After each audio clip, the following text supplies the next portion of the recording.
Let's first start off with a fact. South Africa is an amazing country, filled with amazing people, and the vast majority of people in South Africa do not hate one another. They have no antagonistic feelings towards people of other races, religions, or anything else.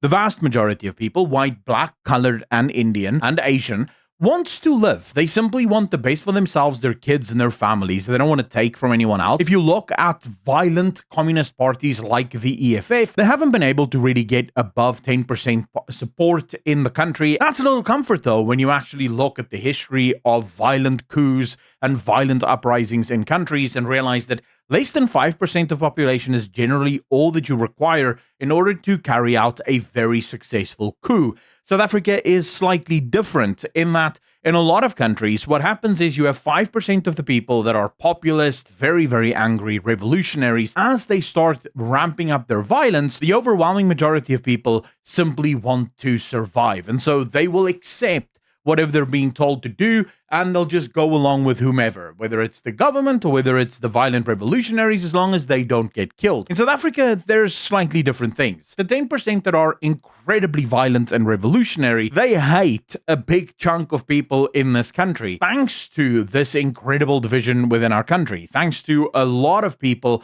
not agreeing ideologically with the violent revolutionaries, I think a coup or a violent revolution in South Africa is less likely to succeed because it will receive massive pushback from the great majority of ordinary South Africans. We have to talk about the sickness that exists in Africa, but very specifically South Africa, and why the vast majority of people will simply never heal, not until they stop drinking this poison. So first and foremost, South Africa has a severe problem with people taking responsibility for their actions and their decisions. One example that I will pull out here, which isn't even necessarily a political example, but you go on X, you go on social media, and you will find countless examples of this. Every single thing that happens in South Africa, every single thing that goes wrong, when they can't find work, when you can't find a job, when you can't find money, when you're not rich, it's always blamed on someone other than yourself. After 30 years of new government rule and 30 years since apartheid and Afrikaners are still blamed by and large for every single fault and flaw in the system, regardless of the fact that we can literally point to the moments that the ANC were warned, and I said this yesterday, of their bad economic policies and how they will destroy the country. Most people don't make those connections. But just take a look at this post right here, right? 341 likes. But I think most of these young girls are forced by their parents and the so-called Christian culture to get married to these old men. And no way a smart, educated 23-year-old girl would fall for a 40-year-old. This in spite of the fact that the Zulu community has been polygamous pretty much since its founding. And as is so often the case in polygamous societies, you would have the chieftains and the leaders of the tribe marrying the young, fertile girls and basically scooping up every girl that is potentially a mother and taking them for themselves. So this is a cultural practice far more than it is a Christian one. But of course, if your mind is on I am a victim, then everyone must be, everything other than yourself must be blamed for every single shortcoming, regardless of the fact that this has been a practice in Zulu culture long before they ever encountered the European mind or the Christians for that matter. So, of course, it's a silly thing to blame the white people for, but still, it has to be done because I am the victim.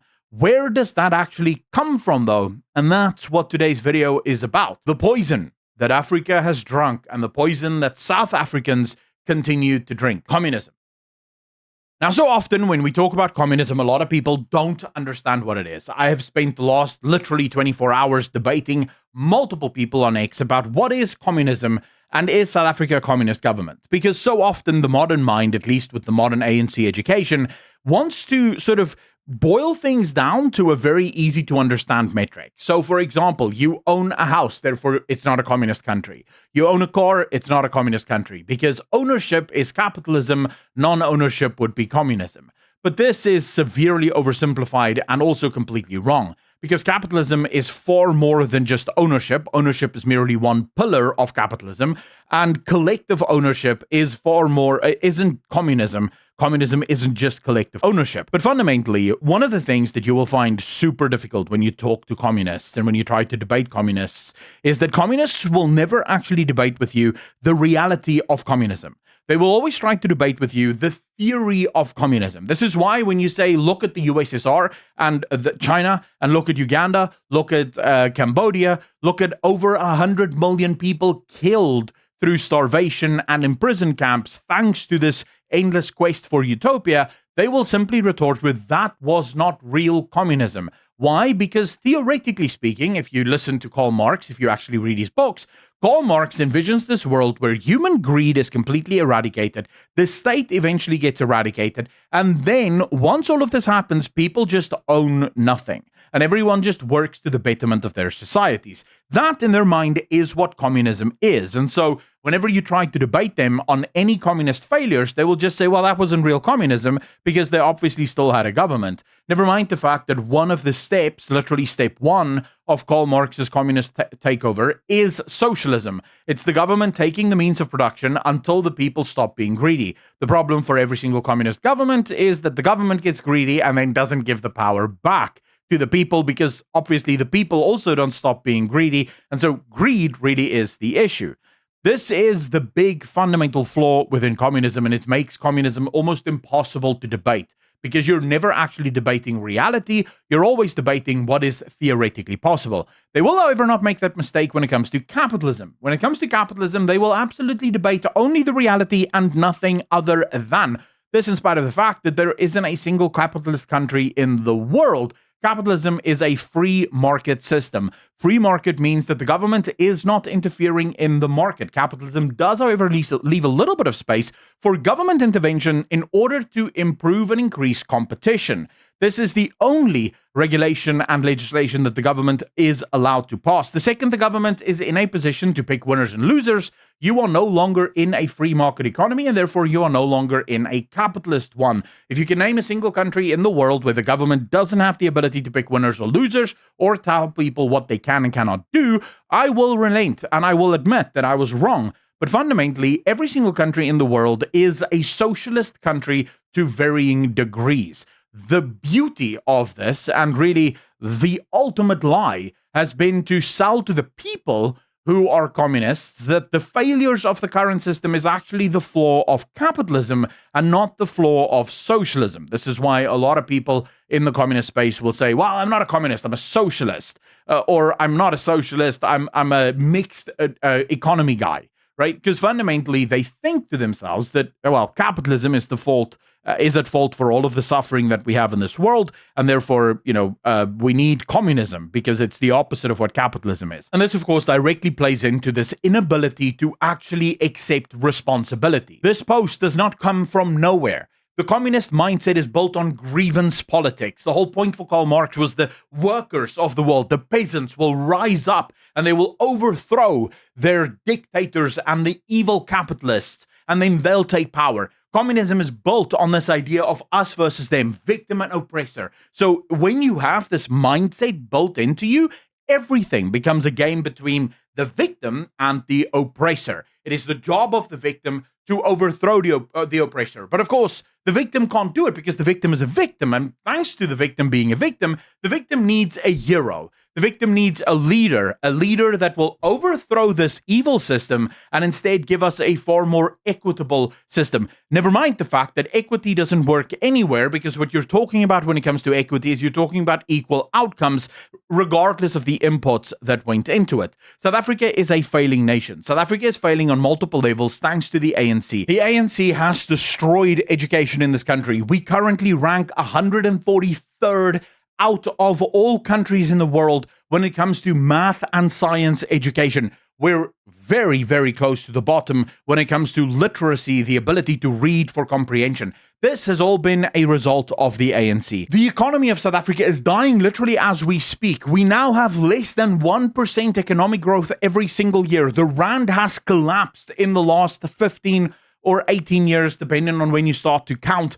Ever since Jacob Zuma came to power, the ANC has systematically unraveled and destroyed this country bit by bit, and yet every single time there is blame to be placed, the blame goes straight to apartheid. It skips all of the rule of Cyril Ramaphosa, all of the rule of Jacob Zuma, all of the missteps and mistakes of Thabo Mbeki, all of the missteps and mistakes of Nelson Mandela, and it goes right back to a system that is now 30 years deceased. Why? Victims. I have to be a victim of something, and I cannot possibly be a victim of my own ideology. I cannot possibly be a victim of my own decisions, because that would mean that I'm not the victim, but instead the oppressor. And being an oppressor is really, really evil. Therefore, it must be something else. I must find some other reason to blame for my current circumstances.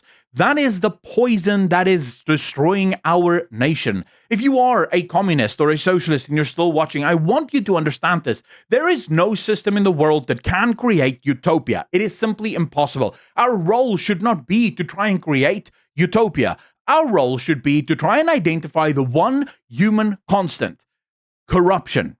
And then build a system that is as immune to corruption as is humanly possible. It will never be immune to corruption. Corruption will always seep in. But effectively, we want to build a system where the government has as little power as possible so that it cannot become corrupt. The government's main role should be to stop corruption within the system, and then to give the citizens the power that once the government does become a tyrannical state, that the citizens can actually overthrow this state and return to normalcy. That should be the only aim. Any system that aims to eradicate poverty, eradicate suffering, and bring utopia will ultimately end up with hundreds of millions dead, just like every other communist society in the history of the world has done. And it will never actually get to this utopia, because fundamentally, you will have to destroy every single human being on the planet if you're trying to eradicate greed and corruption, and the government will become corrupt far and long before you have ever destroyed the greed and the corruption within society. That is why capitalism is the best system, not because it is perfect, but because it is freedom. It gives every single individual person the ability to chase their dreams and make for themselves a life that is worth their living. Communism will always promise a lot, but it is incapable of delivering on these promises because at its core, it is flawed. But as always, ladies and gentlemen, that is just my opinion. Let me know in the comment section down below what you guys think of this. If you like what I do and you think more people should see it, please hit that like button, hit that subscribe button, and share this video with as many people as possible. Massive shout out and thank you to all of the patrons as well as the YouTube channel members for continuing to support this channel and making videos like this one possible. To become a patron, link in the description down below, or for YouTube members, you can just hit the join button right below this video. As always, I will see all of you in the next one. Peace.